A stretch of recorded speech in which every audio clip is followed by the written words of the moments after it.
नमस्कार. श्री शिवमहापुराण रुद्र संहिता युद्धखंड अध्याय क्रमांक 45. वीरकगण आणि स्त्री सैन्याचे अंधकाबरोबर युद्ध. श्री गणेशाय नमः. सनतकुमार व्यासांना म्हणाले, मुनिवर्य, आपल्या मंत्र्यांचे बोलणे ऐकून संतप्त झालेल्या अंधकाने त्या तपस्व्याचा समाचार घेण्याचे ठरवले. त्याने मदिरापान केले आणि अनेक वीरांना बरोबर घेऊन त्या गुहेपाशी गेला. तेथे सज्ज असलेल्या शिवजींच्या रक्षक गणाने त्याला रोखले, पण तो ऐकेच ना. प्रकरण हातघाईवर गेले आणि बघता बघता एकच धुमश्चक्री झाली. शिवगणाने अंधकावर आणि त्याच्या सैन्यावर वृक्ष, पाषाण, सर्प, जल, अग्नी, वज्र आणि अनेकानेक भीषण शस्त्रास्त्रांनी इतका प्रखर हल्ला केला की त्याच्यासमोर कोणी टिकूच शकले नाही. थोड्याच वेळात तेथे दैत्यांच्या कलेवरांचा खस पडला. त्याने दैत्यराजाचे खड्ग तोडून त्याला इतके जर्जर केले की तो रणांगणातून पळूनच गेला. त्याची वाताहात पाहून प्रल्हादादी प्रबळ दैत्यांनी आक्रमण केले, पण सामर्थ्यवान शिवगणाने त्यांनाही पराजित करून पळवून लावले. त्यानंतर विरोचन, बली, बाणासूर, सहस्त्रबाहू, भजी, कुंजभ, शंबर, वृत्र आदी सर्व दैत्यवीर विशाल सेना घेऊन त्यावर चाल करून आले. तेव्हा तेथे भयानक युद्ध झाले, पण शिवजींच्या रक्षक गणाने कोणालाही जुमानले नाही. त्याने पराक्रमाची शर्थ करून त्या सर्वांनाच पराभवाची धूळ चारली. त्या समयी युद्धस्थानी रक्ताचे पाट वाहू लागले. मांस, मेद, मज्जा, अस्थि यांचा चिखलच झाला. मृतकांचे मांस खाण्यासाठी गिधाडांचे अनेक समूह तेथे आले. हिंस्त्र शापदांच्या झुंडीच्या झुंडी लोटल्या. ते दृश्य फारच भयानक होते. त्या युद्धामध्ये व्रतस्थ शिवजींना नाईलाजाने भाग घ्यावा लागला होता, म्हणून त्यांनी अन्यत्र जाण्याचे ठरवले. त्यांनी आपला मनोदय पार्वतीला सांगितला. ते म्हणाले, प्रिये, मी अतिशय खडतर असं पाशुपात व्रताचे अनुष्ठान करण्यासाठी येथे आलो खरा, पण तू येथे असल्यामुळे त्यात वारंवार विघ्नेच आली.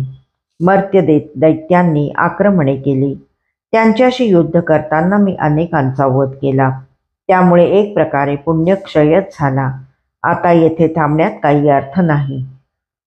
मी एकटाच निर्जन वनात जातो आणि व्रतदीक्षा घेऊन या व्रताचे पुन्हा आचरण करतो.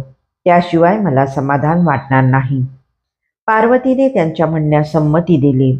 त्यानंतर उग्र प्रभावशाली भगवान शंकर एका निबिड आणि पवित्र वनात निघून गेले.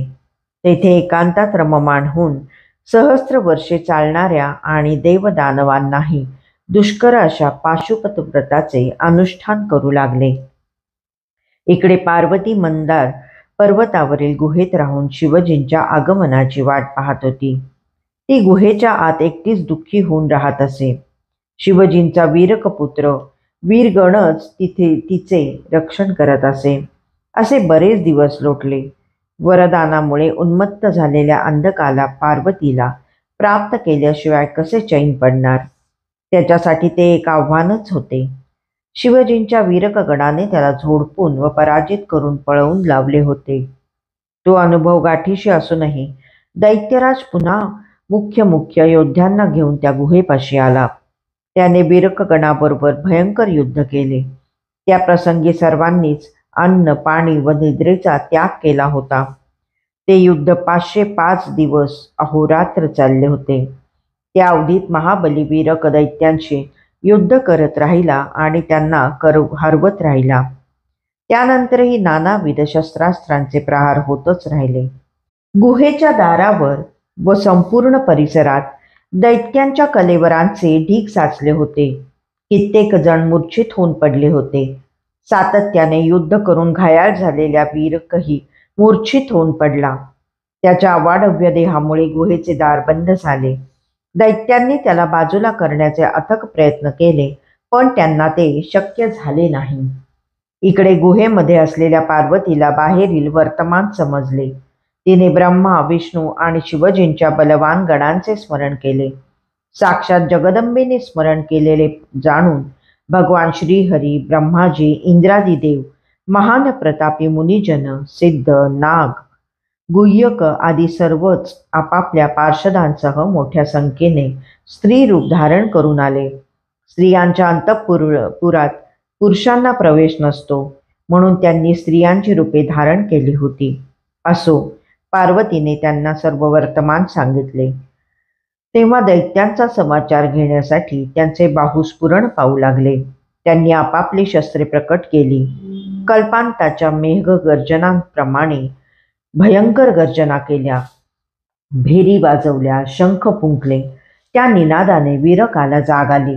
आता आपण एकटे नाही, आपल्या बरोबर स्त्री रूपधारी देवांची महान सेना आहे हे पाहून त्यांच्या अंगात विलक्षण उत्साह संचारला.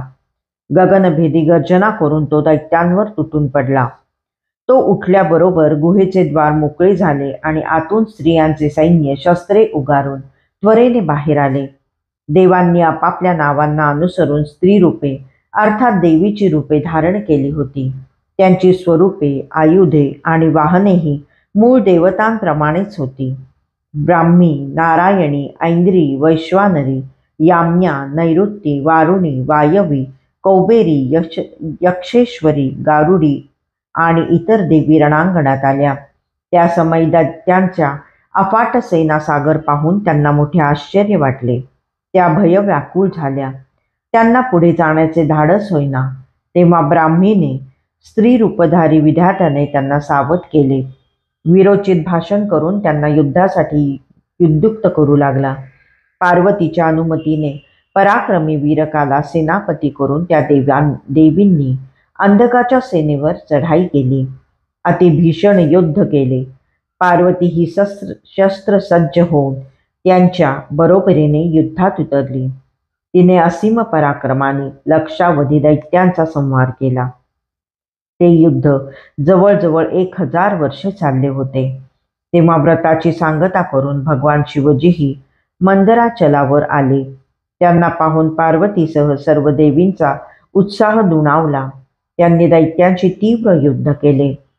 त्यानंतर शिवजींनी स्त्री सैन्याचे विसर्जन केले. असीम पराक्रम दाखवल्याबद्दल पार्वतीचे कौतुक केले. तिला आलिंगन दिले. वीरकाला बाहेर पहारा देण्यास सांगून शिवजी तिच्यासह गुहेत प्रवेशले. रणांगणावरील स्त्री सैन्य अदृश्य झाले होते. तेथे तपस्वी शिवजी आणि त्यांची लढणारी पार्वती पत्नी तीही दिसेना. तेव्हा अंधकाला शंका आली. त्याने आपल्या विधस नामक दूताला गुहेकडे रवाना केले. युद्धामध्ये घायाळ झालेला तो दूत वीरकाची परवानगी घेऊन गुहेत प्रवेशला. त्याने स्वरूपातील शिवजींना अभिवादन केले व धीटपणे म्हणाला, हे मुने, मी अंधकाचा दूत म्हणून तुमच्याकडे आलो आहे. माझ्या स्वामींनी तुमच्यासाठी जो संदेश सांगितला आहे तो ऐका. ते म्हणतात, या तरुण आणि सुस्वरूप स्त्रीला तू कशासाठी आपल्यापाशी ठेवली आहेस? तुझ्यासारख्या तपस्व्याला हिच्याकडून काय लाभ मिळणार? तू तिचा त्याग करून निवांतपणे परमेश्वराचे भजन करत बस. त्यातच तुझे हित आहे. तुझ्यासारख्या तपस्व्याशी युद्ध करू नये असे मला मनापासून वाटत होते, पण तू धूर्त आहेस. तू माझ्या आज्ञेचे उल्लंघन करून माझ्याशी शत्रुत्व पत्करले आहेस. आता माझ्याशी युद्ध कर. मी तुला यमराजाकडे पाठवण्यासाठी उत्सुक झालो आहे. ते ऐकून शिवजी क्रोधित झाले. ते म्हणाले, दूता, मला तुझ्या स्वामींचा संदेश मिळाला आहे. आता दैत्यराज अंधकासाठी माझा निरोप ऐक. त्याला म्हणावं, माझ्याशी युद्ध करण्याचे तुझ्यात सामर्थ्य असेल तरच युद्धाचा विचार कर. असमर्थ पुरुषांनी धनाची व मनोहर स्त्रियांची उठाठेव करू नये. त्याला सांग, तुझ्यात एकट्याने येण्याची ताकद नसेल तर बलोन्मत्त दैत्यांना घेऊन ये. युद्धासाठी सर्व पर्याय तुझ्यासमोर खुले आहेत. आता तुझ्या मनात असेल ते कर, म्हणजे मीही काय करू शकतो हे तुला कळेल.